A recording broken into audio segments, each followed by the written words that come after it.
नमस्कार सभी को।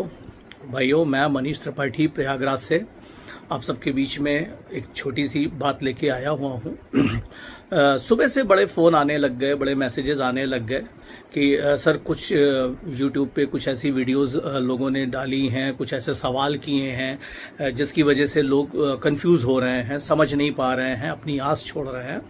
तो इस डिस्क्लेमर के साथ मैं अपनी बात रखना चाहूँगा कि मेरा मकसद किसी को नीचा दिखाना नहीं है, किसी की भावनाओं को ठेस पहुंचाना नहीं है। मैं जितना जानता हूं, जितना मेरी अपनी समझ है, उसके अकॉर्डिंग मैं कोशिश करूंगा कि आपको उन प्रश्नों के जवाब मिल पाएं जो अभी तक आप लोगों के लिए परेशानी का कारण बने हुए हैं।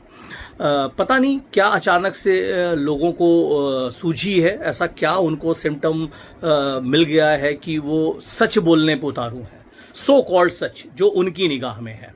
और वो मैंने पूछा किसी से तो उसने कहा कि नहीं सर, कुछ क्वेश्चंस की लिस्ट भी उन्होंने अपने वीडियो पे डाली हुई है और उसके जवाब के लिए वो कहते हैं कि कोई हो तो उसका जवाब दे दे।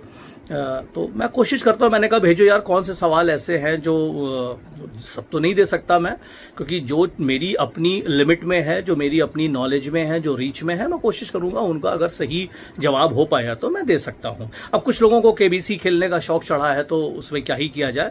तो हम भी खाली बैठे हैं, वेट ही कर रहे हैं, तो हमने भी कहा चलो हम भी पार्ट लेते हैं इसमें। बहरहाल ये सवाल की लिस्ट आई है, चूंकि मैंने दूसरे मोबाइल में इसको रखा हुआ है। इनका पहला क्वेश्चन ही है, आरिफ मेडिकल बेल रिजेक्टेड। भाइयों, आप सबको पता है प्रोसिक्यूशन रिपोर्ट सबमिट होने से पहले ही 18 या 19 अप्रैल को आरिफ निसार साहब की बेल लगाई गई थी। किस बेसिस पे? मेडिकल ग्राउंड पे। मेडिकल ग्राउंड भी क्या था? उनको आंखों से रिलेटेड कोई प्रॉब्लम थी जिसका ट्रीटमेंट करने के लिए उन्होंने लगाई और बाद में प्रोसिक्यूशन रिपोर्ट भी सबमिट हो गई थी। उस बेल को ये कहते हुए कोर्ट ने चैलेंज किया कि आपकी जो प्रॉब्लम है उसका इलाज आपको कपूरथला जेल में ही मिल जाएगा, यहीं के डॉक्टर से मिल जाएगा, तो आप यहीं करा लो। उन्होंने कहा नहीं सर, हमारा यहाँ पे नहीं होगा, हमें हमारे प्राइवेट डॉक्टर से कराना है जो हमारा इलाज करते आए हैं। फिर कोर्ट ने उनको बोला कि हम ज्यादा से ज्यादा आपको सिविल हॉस्पिटल या पीजीआई चंडीगढ़ भी भेज सकते हैं, जहां बहुत अच्छा ट्रीटमेंट होता है, आप वहां जाके करा सकते हो। लेकिन आरिफ जी की तरफ से ये बात नहीं मानी गई। उन्होंने कहा नहीं कि हम अपने ही डॉक्टर से कराएंगे जो हमारा केस देख रहे हैं, और हम उनसे ज्यादा कन्वीनियंट हमारे लिए रहेगा अगर वो हमारा ट्रीटमेंट करेंगे। बट इस डिमांड को कोर्ट ने ये कहते हुए रिजेक्ट कर दिया कि कल को सारे लोग अगर ऐसी डिमांड करने लग गए कि हर आदमी अपना ट्रीटमेंट अपने ही डॉक्टर से करेगा, कोई चेन्नई में है, कोई हैदराबाद में है, तो कानून के लिए बड़ा मुश्किल होगा और ये एक नजीर बन सकती है। तो बेल इस बेस पे रिजेक्ट की गई थी। उनको इलाज कराने से नहीं रोका, उनको इस वजह से उनकी बेल रिजेक्ट की गई कि उन्होंने कहा हमको मेरे पर्सनल डॉक्टर से कराना है। पीजीआई के लिए तो अलाउ कर रहा था। तो ये एक सरासर र्यूमर और गलत चीज है कि उनको बेल नहीं मिल रही थी। बेल मिल रही थी, बट वो जो चाह रहे थे वो नहीं मिलती। और नेचुरल सी बात है, जब आप जेल में होते हो, एक्यूज्ड होते हो, तो आपको गवर्नमेंट के जेल मैनुअल के अकॉर्डिंग ही कोर्ट भी फैसला करती है। क्योंकि आप कहीं ना कहीं अगर कोर्ट ये कहती कि नहीं, आपको चलो हम आपके डॉक्टर से ही इलाज कराने की परमिशन दे दें, तो कहीं ना कहीं गवर्नमेंट के ऊपर भी ये क्वेश्चन होता है कि जो गवर्नमेंट के हॉस्पिटल्स हैं, क्या वो इतने कॉम्पिटिटिव नहीं है, क्या वो इतने अच्छे नहीं है कि आंख का इलाज हो। और कोई गंभीर समस्या कोर्ट ने इसको नहीं मानी। गंभीर समस्या मतलब किडनी, लीवर, हार्ट, इन सब की प्रॉब्लम हो तो एक बार कोर्ट कंसीडर भी करता। आंखों से रिलेटेड मामला था, इसलिए कोर्ट ने इसको कर दिया। तो ये तूल देने वाली बात है। इस क्वेश्चन में तो मुझे कुछ भी नहीं लगा। Dimple ma'am bail rejected. Sir, PMLA case में आप बेल लगाते हो, कहीं भी आपको पहली बार में बेल नहीं मिलती है। ये शायद जिन्होंने सवाल किया है उनको ये पूरी तरह से पता नहीं है। हाँ, हम लोगों को पूरी उम्मीद थी, जिस ग्राउंड पे बेल लगाई गई थी, जिस बेस पे केस तैयार करके हमने बेल डिम्पल मैम की हमारे लॉयर्स ने लगाई, उसको कोर्ट ने रिजेक्ट किया।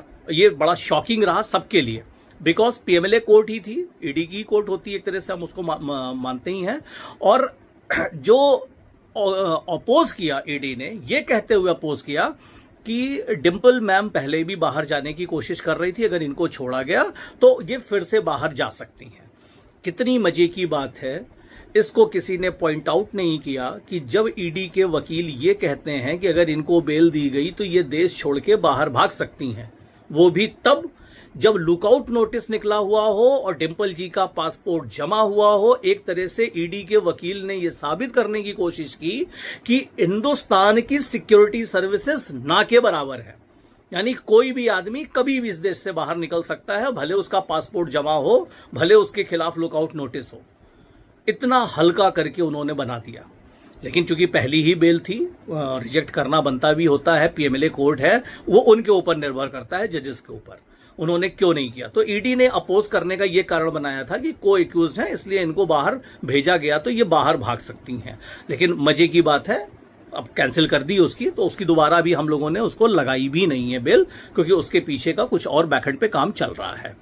तीसरी चीज इन्होंने लिखा, high court give liberty to go, educating authority try did not go. जनवरी में Punjab and Haryana high court ने हमारा जो केस चल रहा था उस केस पे ये फैसला आया था।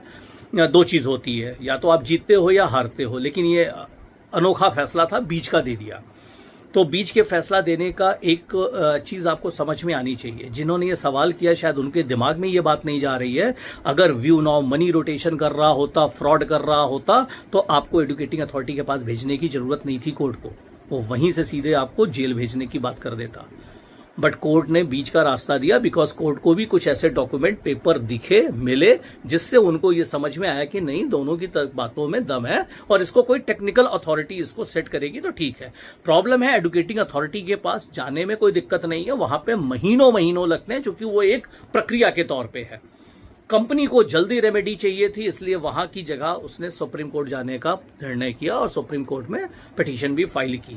2 पिटीशन फाइल की, जिसमें से एक विड्रॉ किया और एक पे अभी भी चल रही है, डेटेड है। और ये न्याय प्रक्रिया का मामला है, इसमें मैं कुछ बोल नहीं सकता। हमारी माननीय अदालतें, बहुत केस का लोड है उनके ऊपर, जैसे तैसे वो मैनेज कर रहे हैं। बट चूंकि हम व्यू नाउ से जुड़े हुए हैं, इसलिए हमको लगता है कि हमारा ही केस सर्वोपरि है, सबसे पहले हमारा ही सुना जाए। तो एक सर जवाब इसका मैं ये बता दे रहा हूं कि हाई कोर्ट की लिबर्टी पे इसलिए भी नहीं गए क्योंकि एजुकेटिंग अथॉरिटी भी कहीं ना कहीं ईडी की ही रिलेटेड एक पैनल है। तो जो चीजें हम ईडी से शेयर नहीं कर पा रहे थे शुरुआती दिनों में, वो हम एजुकेटिंग अथॉरिटी में भी जाके वही बताते। तो इसका कोई मतलब नहीं निकलता था, जो कंपनी के लॉयर और लोगों ने समझा और सोचा। चौथा सवाल इन्होंने दिया, income tax filed criminal case against view now marketing. Sir natural सी बात है, जब आपने इनकम टैक्स का अगर नहीं अपना फाइल किया है, क्योंकि अक्टूबर में आपको रेट पड़ी और कॉर्पोरेट की टैक्सेशन अलग तरीके से होती है, ये पर्सनल नहीं होती है, क्वार्टरली और हाफ ईयरली, ईयरली वो एक साथ जैसे भी करते होंगे, उसकी वजह से उनका नोटिस आया है। तो जब सर टैक्स नहीं जमा है तो नोटिस आने में कोई, इसमें कोई बड़ी नई चीज नहीं है कि आपने बोल दिया कि नोटिस आया है। नोटिस पहले नहीं आया था, क्योंकि लास्ट ईयर ही इनकम टैक्स और जीएसटी दोनों डिपार्टमेंट की तरफ से कंप्लायंसेस व्यू नाउ को मिले हुए थे।